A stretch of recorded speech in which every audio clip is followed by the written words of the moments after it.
मंगल भवन है उसका परम मंगल करके उसे तार देते हैं। जब रामादल में विराजमान ये सब बड़े भाग्यशाली जन और विपक्ष में रावण के पक्ष में जितने, जब युद्ध पूर्ण हुआ तो अमृत की वर्षा हुई, एक भी निशाचर जीवित नहीं हुआ। जितने रामादल पक्ष के थे सब जीवित हो गए। तो आश्चर्य हुआ कि अमृत तो दोनों दल में वर्षा, फिर असुर पक्ष में कोई जीवित ही नहीं हुआ। बोले इसलिए कि जब युद्ध हो रहा था तो सबकी दृष्टि में भगवान राम थे, सम्मुख थे ना, तो जितने पधारे वो सीधे भगवान के परम धाम गए, और जो रामादल के पक्ष में थे उनके सामने असुर थे। तो इसलिए जो अमृत वर्षा, तो भालू कपि आदि ये सब जीवित हो गए, पर एक भी निशाचर नहीं, क्योंकि भगवान के स्वरूप को प्राप्त हो गए। भगवान गुस्सा करते दिखाई देते पर उनको गुस्सा आता नहीं है, इतने कृपालु हैं। अपने कोई छाती पे लात मारे आके तो क्या करेंगे अपने लोग, थोड़ी तो गुस्सा आ ही जाएगी। बेमतलब आप हमारी छाती पे लात मार रहे, लेकिन भृगु जी ने बेमतलब मारा जाके, परीक्षा के लिए खोया जैसा। भगवान क्या बोले, ओहो मुझे पता नहीं था, हे ईश्वर, पता होता तो मैं आपकी अगवानी करता, आपके चरण प्रक्षालन करता। और चरण दबाने लगे कि ये हृदय बड़ा कठोर है, आपके बड़े कोमल चरण हैं, कहीं आपके चरणों में चोट तो नहीं लग गई। भृगु जी के आंसू आ गए कि ऐसी कृपा तो हम, और बोले आपका एक चरण चिन्ह कभी भी अवतार लूंगा तो ये जरूर रखूंगा। भृगु चरण चिन्ह भगवान धारण कर, कितने कृपालु। उनको कहीं गुस्सा आ सकता है, भगवान को गुस्सा नहीं आता। वो असुरों को भी वो परम पद देते हैं जो बड़े बड़े मुनिजन साधना करके तपस्या करके चाहते हैं, वो पद भगवान असुरों को दे देते हैं थोड़ी देर की क्रोध लीला करके। ऐसा कोई न समझे कि भगवान नाश कर देते हैं, कभी कहीं ऐसा उदाहरण नहीं आया। जो भगवान में कैसे भी जुड़ गया, चाहे क्रोध से, चाहे काम से, चाहे लोभ से, कैसे भी, उसका परम मंगल हुआ। आज तक शास्त्र साक्षी है। हृदय में भगवान को प्रकाशित करना बहुत दुर्लभ बात है, क्योंकि कोई साधु ही हृदय में भगवान को प्रकाशित करता है। जब तक हमारे हृदय में भगवान प्रकाशित नहीं होते तब तक आनंद क्या है ये हम जान भी नहीं सकते।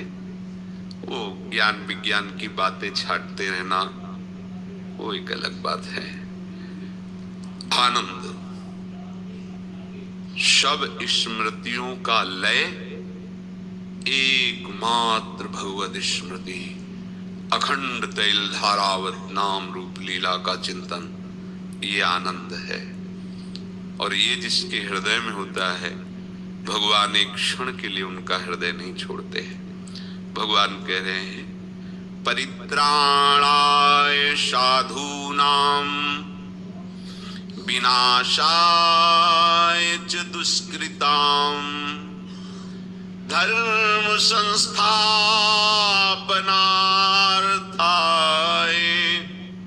संभवामि युगे युगे।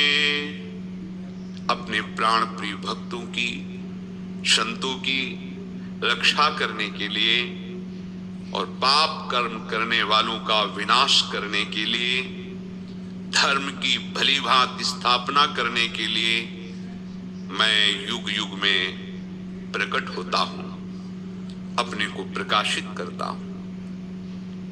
परित्राणाय साधूनां, साधु जनों के द्वारा कभी अधर्माचरण नहीं होता। साधु ते होए न कारज हानि। जो वास्तविक भगवान के चरणों का आश्रय लिए हुए हैं, उनके द्वारा कभी किसी का अहित अमंगल कभी नहीं हो सकता। वही संत जन ही धर्म की ध्वजा है। सच्ची मानिए, कलयुग तभी अपना विस्तार कर पाएगा जब संत महात्मा अंतर्धान हो जाएंगे।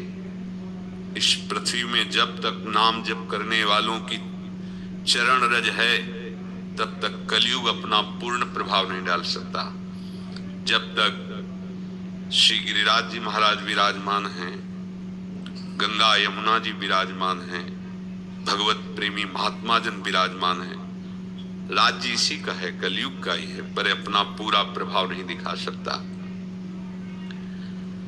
इसलिए भगवान संतों को बहुत प्यार करते हैं, क्योंकि उनका जीवन केवल जगत मंगल के लिए होता है। संत का हृदय कैसा होता है, गोस्वामी जी स्वयं संत हैं, वो लिख रहे हैं, संत हृदय नवनीत समाना। संत का हृदय मक्खन के समान कोमल होता है।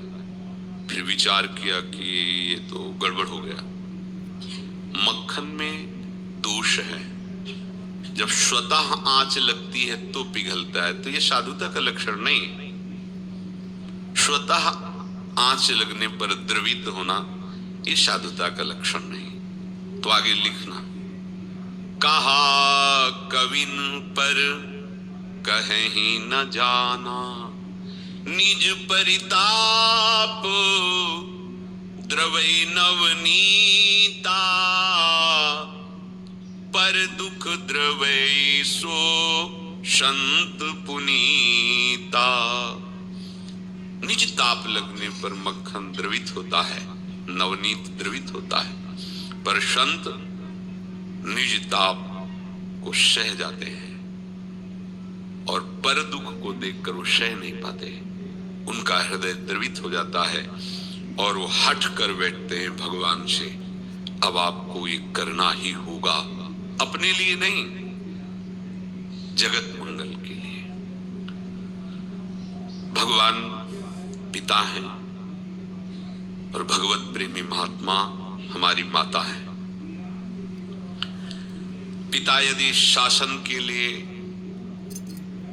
दंड देने पर उतारू हो जाए तो एक अगर कोई रोक सकता है तो मां ही रोक सकती है। जब प्रभु रूपी पिता देखते हैं कि हमारे बार बार कृपा करने पर, समझाने पर ये नहीं मानता, जैसे पिता समझा रहा है पढ़ना पड़ेगा तुम्हें, हम पैसा खर्चा करते हैं, तुम्हारी सारी सुख सुविधाएं इच्छा अनुसार पूर्ण करते हैं, तो तुम्हें पढ़ना ही पड़ेगा।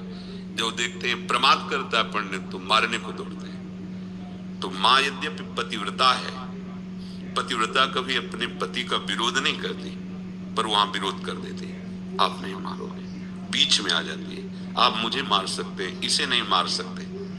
तो क्या वो पति के विरोध में है? नहीं, ये उसका वात्सल्य है।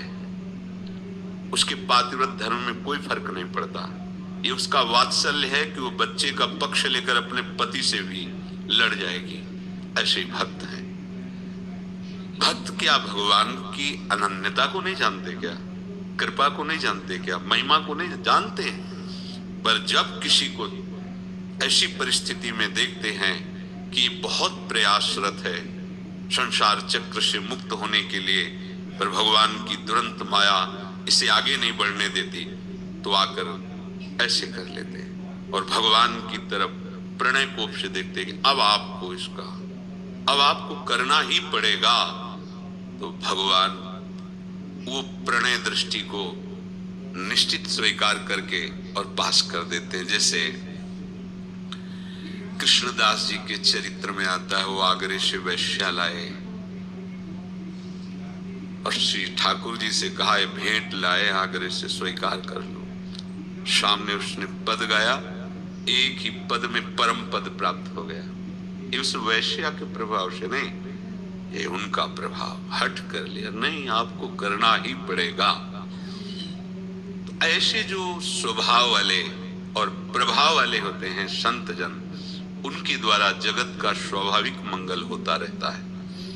भगवान ऐसे संतों को जब कोई सताने की चेष्टा करता है तो सह नहीं पाते, भगवान अवतरित होते हैं। जब बहुतायत हो जाती है ऐसे राक्षसों की, जो केवल सुसुख वासना के पोषण में धर्म क्या है, सिद्धांत क्या है, मंगल क्या है, सब भूल जाते हैं, तब मंगल भवन स्वयं अवतरित होते हैं। कहते हैं परित्राणाय साधु नाम, ऐसे संतों की रक्षा के लिए, क्योंकि संत महापुरुषों को देखा गया है कि इतनी सामर्थ्य है कि दूसरे के कष्ट को क्षण में नष्ट कर देते हैं, या दूसरे के कष्ट को संकल्प द्वारा अपने शरीर में सह लेते हैं, पर अपने कष्ट की कभी फरियाद नहीं की।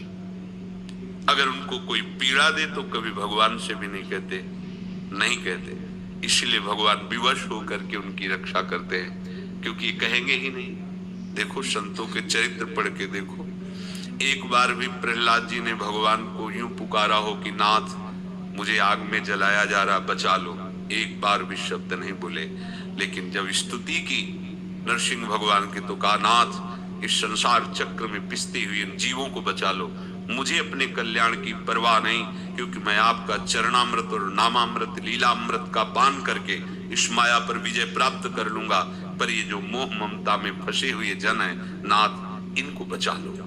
ये संत का हृदय, जिसका एकमात्र प्रभु प्राप्ति उद्देश्य है, वही साधु है, वही साधुता के मार्ग में है। और जिसका नाशवान संसार के भोग, नाशवान संसार के संबंध, नाशवान